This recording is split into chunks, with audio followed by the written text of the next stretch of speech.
Opposition leader and General Secretary of the People's Progressive Party Civic, Jagdeo, said he did not receive the invitation to the stakeholders' briefing.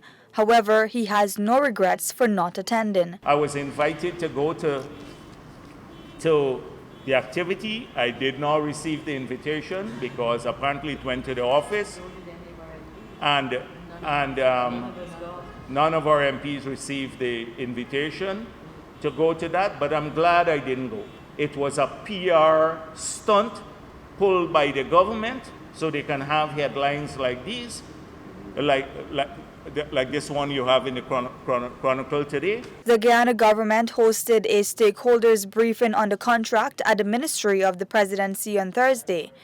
Though he did not attend, Jagdeo said there are a number of questions he would like the government to answer regarding the ExxonMobil contract. We still don't know who negotiated this contract, what technical advice they had that's on the contract, who negotiated the bonus, how did it come to $18 million, how was it arrived at, what was the calculation? Was it given to them, as they said, to fight the Venezuela border case? Or ExxonMobil is now saying this signing bonus was for 10 years extension of the contract?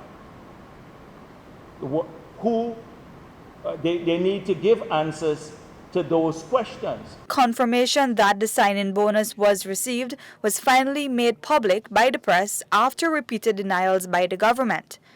The government was then forced to admit that it received $18 million from ExxonMobil and has since released the contract.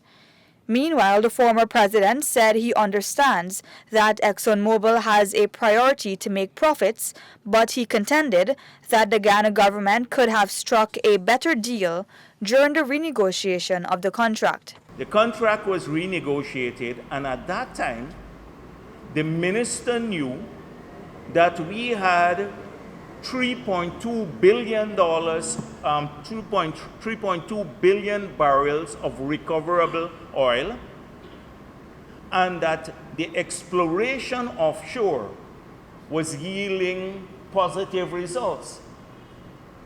So, very, very different situation now. Now you have more cards to play with, because now we have discovered oil. We have 3.2 billion barrels to recover just on this one development, and the basins look promising, and everyone wants to come to Guyana now. Very different.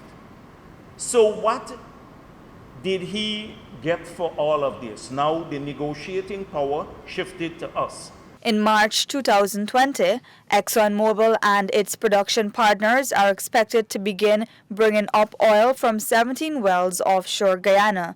The first phase of its operation will run for an estimated 20 years. At the end of it, Guyana's revenues would amount to some $7 billion. The revenue was calculated based on crude forecasts of $50 per barrel and considers 20% royalty and Guyana's half of the profits after production cost is recovered. Davina Samaru, Newsroom.